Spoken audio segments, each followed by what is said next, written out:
Hello everyone, I am Mr. Disturbing, and I am here to help you today. I know you use this video to fall asleep, so before that, like the video and subscribe to the channel. Also, where are you from and what time are you watching?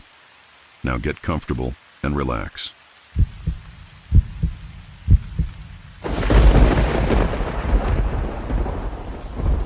Welcome to one of Appalachia's most enduring mysteries, a phenomenon that has baffled scientists, government investigators, and mountain folk for over a century.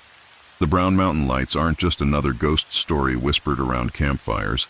They're a documented anomaly that continues to defy explanation, even in our age of thermal imaging and satellite surveillance. The story begins in 1854, when the mountains of western North Carolina were still largely untamed wilderness. Josiah Fate Wiseman, a local settler whose name would become forever linked to these mysterious lights, was camping at what's now called Wiseman's View, a rocky outcrop that offers a commanding view of the Brown Mountain Ridge. This was decades before electric lights transformed the night landscape, when darkness meant total, absolute blackness broken only by fire or moonlight. Fate noticed something that shouldn't have existed, a consistent flash of light appearing on the horizon at roughly the same time each evening, varying by no more than 30 minutes.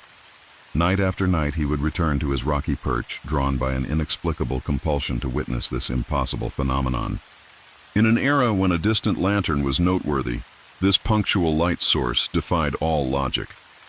The timing is crucial to understanding the mystery. This was 1854, 4 years before the first locomotive would begin regular service between Morganton and Salisbury. There were no automobiles, no aircraft, no industrial facilities belching fire into the night. The Cherokee who had once called these mountains home spoke of spirit lights, but even they had been forcibly relocated along the Trail of Tears decades earlier. Whatever Fate was seeing, it belonged to neither the natural world as settlers understood it, nor the indigenous spiritual landscape that had been violently erased. As the decades passed, the lights evolved into something far more spectacular and systematic.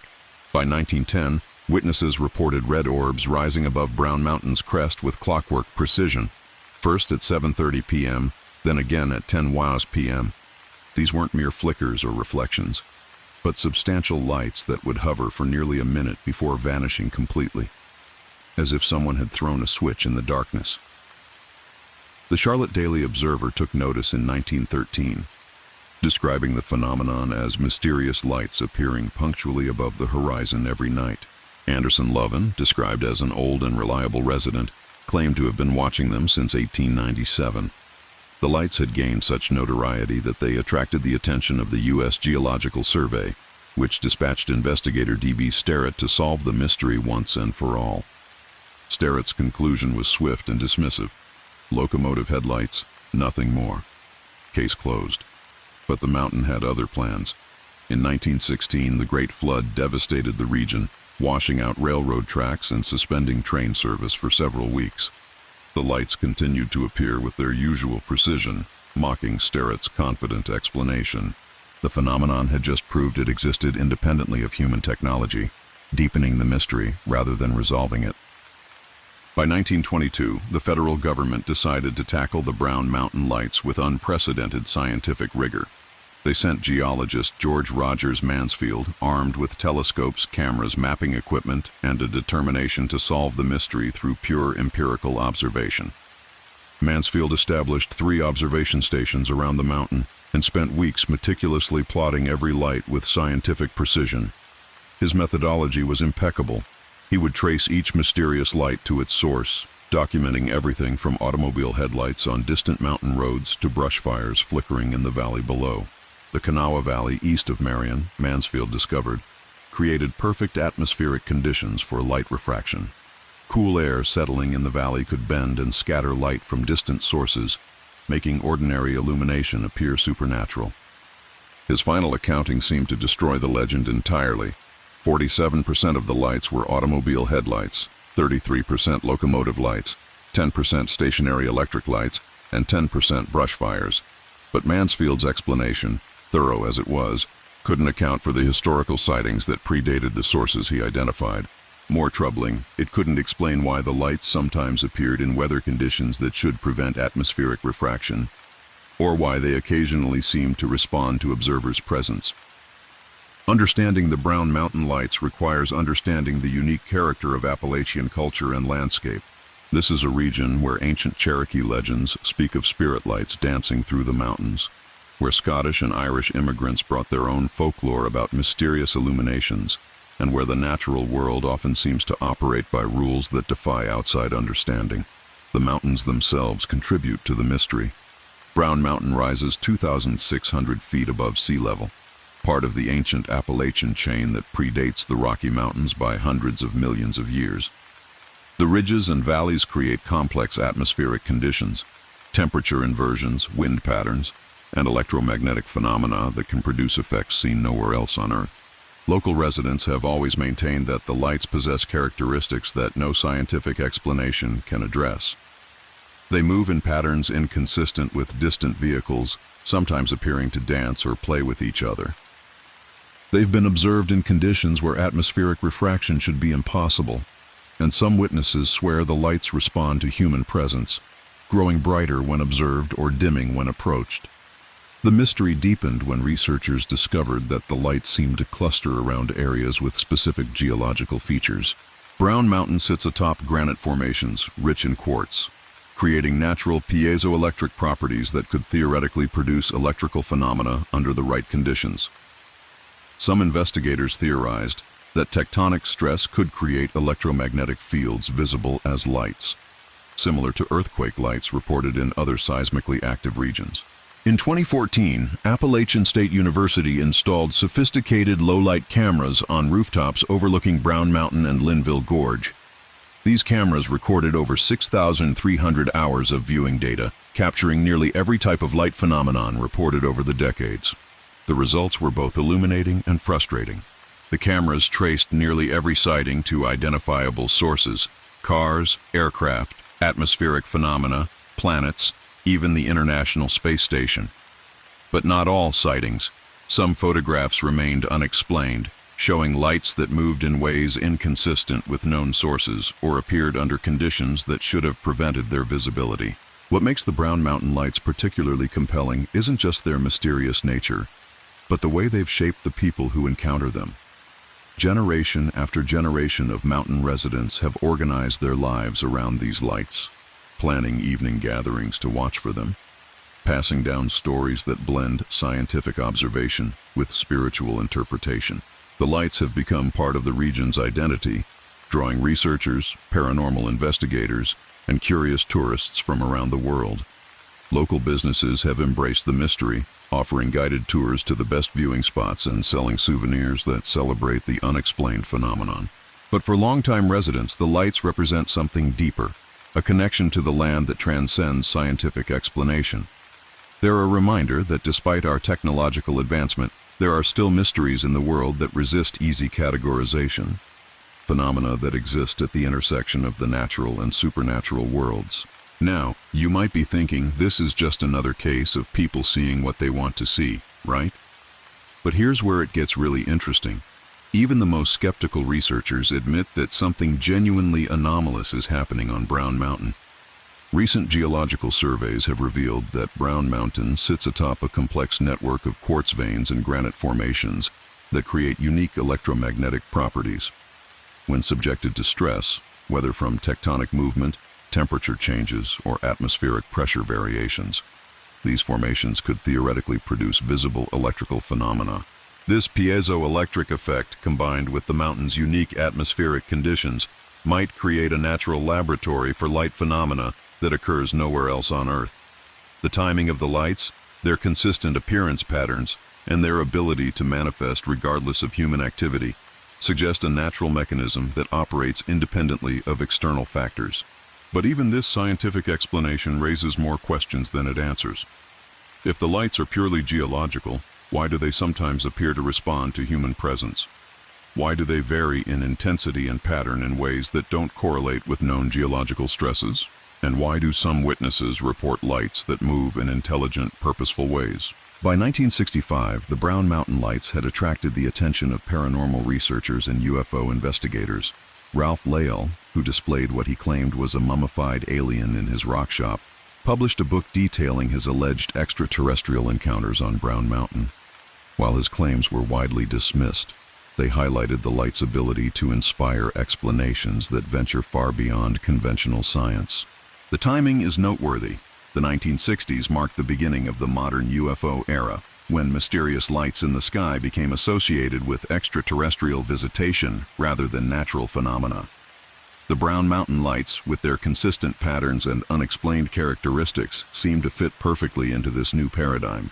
More recently, with government acknowledgement of unidentified aerial phenomena and the release of military footage showing objects with seemingly impossible flight characteristics, the Brown Mountain lights have gained renewed attention from researchers investigating anomalous aerial phenomena. The lights' documented history, consistent behavior patterns, and resistance to complete explanation make them a compelling case study for anyone studying unexplained atmospheric phenomena. Today, the Brown Mountain lights continue to appear with the same mysterious regularity that has characterized them for over a century.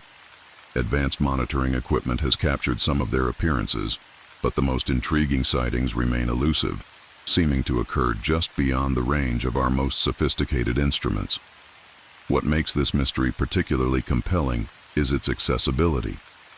Unlike other unexplained phenomena that require expensive expeditions or specialized equipment to investigate, the Brown Mountain lights can be observed by anyone willing to make the journey to western North Carolina and spend an evening watching the ridgeline. Wiseman's View, named for the settler who first documented the lights, remains the most popular viewing location.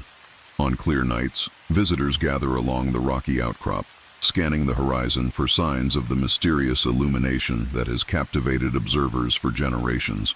Some see nothing but ordinary lights from distant towns and highways. Others witness phenomena that defy easy explanation, lights that dance and play across the ridgeline, that appear and disappear with no apparent source, that seem to acknowledge the presence of human observers. The Brown Mountain lights represent something increasingly rare in our modern world, a mystery that has survived more than a century of scientific investigation without losing its essential enigmatic character. They remind us that despite our technological sophistication, there are still phenomena in the natural world that resist complete understanding. Still places where the boundary between the known and unknown remains tantalizingly unclear.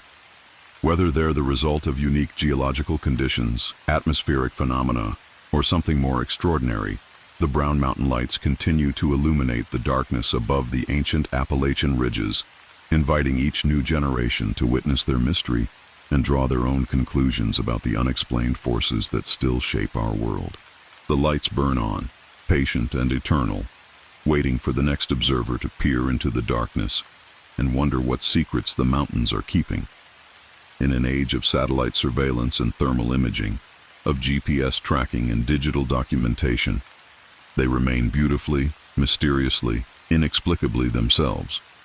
A reminder that the world still holds surprises for those willing to look up at the night sky and believe that not everything can be explained, cataloged, and filed away. And maybe that's exactly as it should be. In the autumn of 1817, John Bell encountered something inexplicable while hunting on his property in Robertson County, Tennessee. His dogs, which had been tracking wildcats through the Cumberland woods, suddenly cowered behind him in terror. In his cornfield sat a creature that defied description, something resembling a dog, but with an oversized rabbit head, watching him with unnervingly intelligent eyes. Bell raised his rifle and fired, but the creature vanished without a trace. By December, the supernatural presence made itself known through sound. Every night after the Bell family retired to bed, mysterious noises echoed through the walls of their farmhouse. The sounds resembled invisible rats gnawing and scratching through wood, yet no damage appeared in the morning light. These disturbances followed a deliberate pattern, beginning softly and building to a crescendo that eventually shook the entire house. The haunting escalated dramatically in January 1818. 12-year-old Betsy Bell awoke screaming, her face marked with red welts. Something invisible had struck her with such force that handprints remained visible on her cheeks. The attacks intensified from there. Her hair was pulled until she shrieked in pain. Pins were driven into her skin, and her bed covers were violently torn away during the frigid winter nights. The entity reserved its most severe torment for John Bell Sr. He began experiencing facial paralysis, and his tongue swelled until speech became impossible. During meals, his throat would constrict without warning, forcing him to struggle for breath while the invisible presence seemed to observe with malicious satisfaction. Multiple physicians examined him, but could offer no medical explanation for his condition. By spring of 1818, the entity had found its voice. It spoke in the weak whisper of an old woman, claiming to be a spirit that had once been happy, but was now disturbed. The voice grew stronger with each conversation, eventually demonstrating the ability to quote scripture with scholarly precision and engage in theological debates with visiting ministers. The entity also possessed impossible knowledge, reciting 2 different sermons being delivered simultaneously 13 miles apart and sharing intimate details about neighbors' private affairs. The voice identified itself as Kate, claiming to be the spirit of Kate Batts, a neighbor with whom John Bell had disputed over land. However, Kate Batts was still alive and would outlive John Bell by 27 years, casting doubt on this claim. The entity's torment extended beyond the Bell family. Church elder James Johnston stayed overnight to investigate the phenomena. The entity ripped away his covers and slapped his face. In desperation, Johnston demanded to know who it was and what it wanted, invoking the name of the Lord. His challenge was met with silence. Word of the haunting spread rapidly, and hundreds of visitors flocked to the Bell farm. Ministers, physicians, and scientists all came to witness what newspapers called the wonder of the 19th century. The entity seemed to relish the attention, materializing fruit from thin air, singing drinking songs during prayer meetings, gossiping about local events, and vanishing mid-sentence only to return later with accurate accounts of distant happenings. Beneath the spectacle lay a darker purpose. The entity showed kindness only to Lucy Bell, whom it called the most perfect woman to walk the earth. It respected John Bell Jr., but tormented Betsy relentlessly until she broke off her engagement to neighbor Joshua Gardner. As for John Bell Sr., the entity made its murderous intentions clear, stating that it had come to kill Old Jack Bell, a nickname known only to his closest friends. John Bell's health deteriorated steadily. His facial paralysis worsened, and seizures left him bedridden. On December 20th, 1820, John Bell Jr. found his father unconscious. A small vial of dark liquid appeared in the cupboard that no one in the family recognized. When they tested a drop on the family cat, it died within seconds. At that moment, the Bell Witch's voice filled the house with laughter, claiming responsibility for giving Old Jack a large dose of the poison while he slept. John Bell died that afternoon, and during his funeral, the entity sang drinking songs and laughed throughout the entire ceremony. Tennessee became the only U.S. state to officially recognize a death caused by supernatural forces as a result of this story. However, virtually every detail of the Bell Witch legend comes from a single 1894 book by Martin Van Buren Ingram titled An Authenticated History of the Famous Bell Witch. Ingram claimed to base his work on the diary of Richard William Bell, John's son, but Richard was only 6 years old when the haunting began.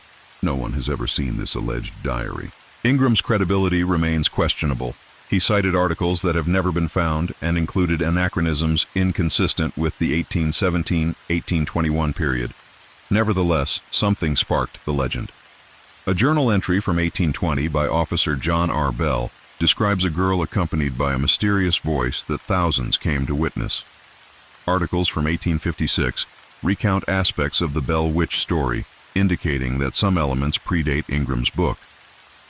Some theorists suggest the phenomena were orchestrated by Richard Powell, Betsy's former teacher who was 11 years older and eventually married her.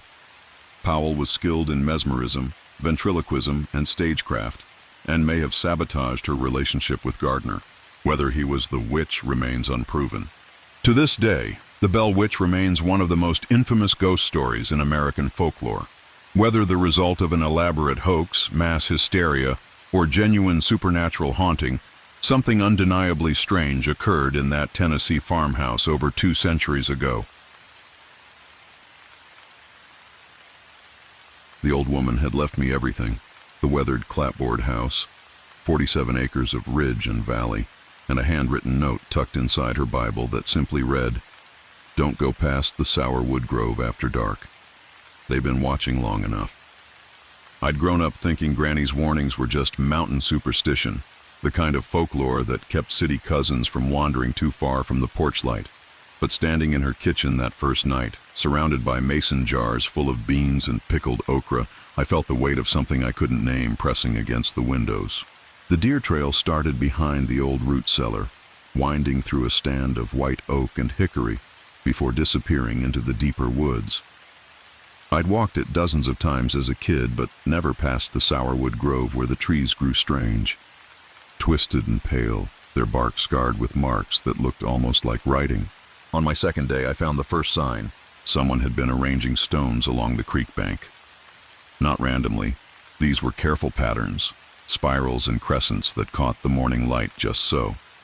When I knelt to examine them closer, I noticed how the moss had been scraped away in perfect circles, as if something had been dancing there in the dark. The footprints came next, small and crescent-shaped, pressed deep into the mud near the water's edge. They followed the creek upstream for maybe 50 yards before vanishing into a patch of bloodroot and mayapple that showed no sign of disturbance. I should have heeded the warning then. Should have packed up Granny's things and left that holler to whatever had been watching it all these years. But I'd spent too much of my life running from difficult things, from my marriage, from the corporate job that ate my soul piece by piece, from the guilt of not visiting Granny enough before she passed. This time I decided to stay. The third night I heard them working. It started as a soft rustling in the sourwood grove, like wind through dry leaves. But there was no wind, and the sound had a rhythm to it, deliberate, purposeful. I pressed my face against the kitchen window, but the darkness beyond the porch light was absolute. By morning, they'd left their work for me to find. Corn stalks, dozens of them, though no corn grew wild in these hills, had been braided into intricate patterns and stacked against the old stone fence that marked the property line. The stalks were fresh, their silk still damp with dew, and they'd been arranged with such care that they seemed to shimmer in the early light. I found myself returning to look at them throughout the day, drawn by their strange beauty. If you've ever stood on frostbitten moss just before dawn, you know the kind of silence I'm talking about, the way the world holds its breath, waiting for something to begin or end. That evening I discovered Granny's journal. It was hidden beneath a loose floorboard in her bedroom, wrapped in oilcloth that still smelled faintly of the lavender she'd grown in coffee cans on the windowsill. The pages were yellow with age, filled with her careful script, documenting years of midnight visitors. March 15, 1987. They took 3 eggs from the hen house, but left a bundle of ginseng root in exchange. Fair trade, I reckon. April 2nd, 1987. Found Sarah's lost wedding ring on the porch step this morning. Been missing near 6 months. How do they know what we need? October 31st, 1993. Saw one tonight, just for a moment. Tall as a grown man, but thin as a shadow, with eyes that catch light like a cat's. Beautiful and terrible both. I understand now why the Cherokee called them the Watchers. December 1st, 2010. They don't age like we do. I've been seeing the same faces for 30 years, and they look just like they did when I was young. Sometimes I think they're trying to tell me something, but I ain't brave enough to listen. The final entry was dated just 2 weeks before her death. They know I'm leaving soon. Can feel it in the way they move through the trees, closer now, like they're saying goodbye. I worry about who'll understand them when I'm gone. They ain't evil, just different, ancient. They remember when this land was young, and they'll remember long after we're all dust. That night I made my choice. I waited until the moon was dark, then crept down the deer trail with nothing but a small flashlight, and the kind of courage that comes from having already lost everything that mattered. The sourwood grove seemed to pulse with its own light, and I could hear them moving in the deeper woods. A soft susurrus of footsteps and whispered sounds that might have been words in a language older than English. I clicked off the flashlight and let my eyes adjust to the darkness. They emerged from the trees like memories made manifest.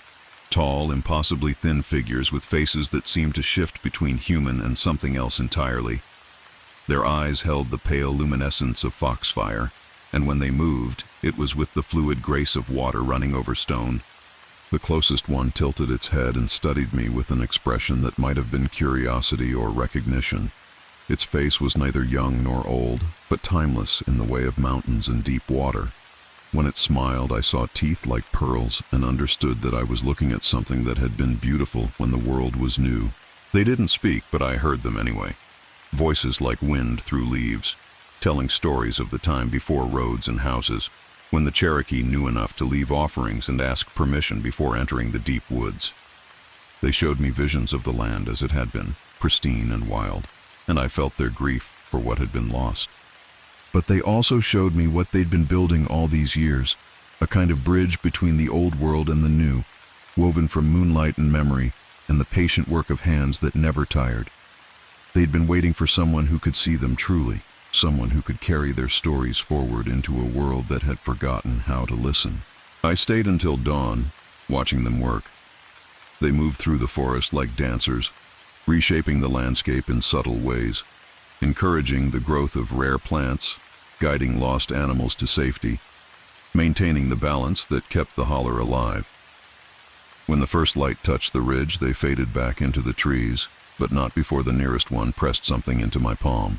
It was a small stone, smooth and crescent-shaped, warm with an inner light that pulsed like a heartbeat. I've been here 6 months now, and I've learned to read the signs they leave, the twisted branches that point toward hidden springs, the arrangements of leaves that warn of storms, the circles of stones that mark places where the veil between worlds grows thin. The corporate job feels like a half-remembered dream, and the city seems impossibly far away. Sometimes on the darkest nights I hear them calling to me from the sourwood grove. Their voices are patient and kind, full of the wisdom of ages, and I know that someday soon I'll follow them deeper into the woods than any human has gone before. The stone in my palm grows warmer each day, and I can feel myself changing, becoming something that belongs to this place, to this ancient compact between the watchers and the watched. My reflection in the creek shows eyes that catch light like a cat's, and my footprints in the mud are starting to look different, more crescent-shaped. Granny's journal sits on the kitchen table now, and I've been adding my own entries. Someone else will find it someday when I'm gone and the house belongs to another generation of inheritors. They'll read about the watchers in the holler and have to make their own choice about what to believe. But I know what I've seen, and I know what I've become.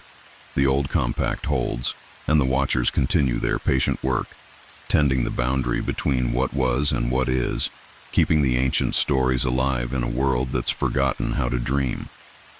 In the end, some things are worth becoming lost for. The holler remembers everything, and now it remembers me too, woven into the fabric of its endless quiet song.